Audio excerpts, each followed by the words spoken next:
ഏതാനും ദിവസങ്ങൾക്ക് മുമ്പ് കണ്ട ഒരു വാർത്ത അത് മനസ്സിൽ നിന്നിട്ട് പോകുന്നില്ല. ഒരു പെൺകുട്ടിയെ കാണാതാവുന്നു. ആ പെൺകുട്ടിയുടെ ഭർത്താവിന്റെ കൺമുന്നിൽ വെച്ചാണ് ആ പെൺകുട്ടിയുടെ സ്വന്തം വീട്ടുകാർ തട്ടിക്കൊണ്ടുപോയത്.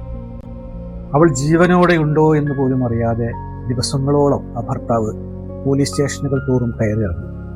എൻ്റെ ഭാര്യയെ എനിക്ക് തിരിച്ചു തരുമോ എന്ന് ചോദിച്ച് അവൻ അധികാരികളുടെ മുന്നിൽ കൈകൂപ്പി കരഞ്ഞു യാചിച്ചു.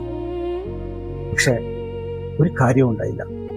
ഒടുവിൽ ആ ഭർത്താവിന്റെ പോരാട്ടത്തിനൊടുവിൽ സത്യം പുറത്തു വന്നു.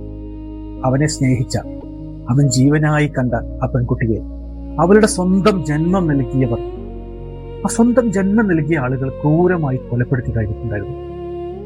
ഒരു മനുഷ്യന് താങ്ങാൻ കഴിയുന്നത്, ഒരു ഭർത്താവിന് താങ്ങാൻ കഴിയും? തന്നെ വിശ്വസിച്ച് ഇറങ്ങി വന്നവളെ സംരക്ഷിക്കാൻ കഴിഞ്ഞില്ലല്ലോ എന്ന അത് ഓർത്തിട്ട് അയാള് ഹൃദയം പൊട്ടിക്കരഞ്ഞിട്ടുണ്ടാവില്ലേ? ആ കണ്ണീരിന് എത്രമാത്രം വിലയുണ്ടാവും. ഇത് ഓർക്കുമ്പോൾ നെഞ്ച് തകരുന്നില്ലേ നമുക്ക്? ഇത് ബീഹാറിൽ നിന്ന് വന്ന ഒരു വാർത്തയാണ്. ഒരു പക്ഷേ നിങ്ങൾ പത്രത്തിന്റെ ഏതെങ്കിലും ഒരു ഫോണിലൊക്കെ ഇത് കണ്ടിട്ടുണ്ടാവും. ബീഹാർ ദുരഭിമാനക്കൊല. സ്വന്തം ചോരയിൽ പിറന്ന മകളെ ജാതി മാറി പ്രണയിച്ചു എന്ന ഒരൊറ്റ കാരണത്താൽ സ്വന്തം കുടുംബം കൊന്നു തള്ളിയ വാർത്ത. എന്താണ് ഈ ദുരഭിമാനം? സ്വന്തം മകളുടെ ജീവനേക്കാൾ വലുതാണോ ഇവർ പറയുന്ന ജാതിയും കുലമഹിമയും ഒക്കെ?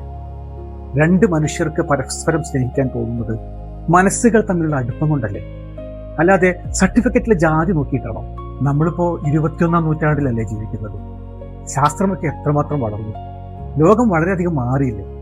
പക്ഷെ മനുഷ്യന്റെ മനസ്സിപ്പോഴും ആ പഴയ ഇരുണ്ട യുഗത്തിൽ തന്നെയാണെന്ന് തോന്നുന്നത്. സ്വന്തം മകളെ കൊന്നിട്ട് കാത്തു സൂക്ഷിക്കുന്ന ആ അഭിമാനം എന്ന് പറയുന്ന ആ സാധനം കൊണ്ട് ഇവർക്കൊക്കെ എന്ത് നേട്ടമാണുള്ളത്?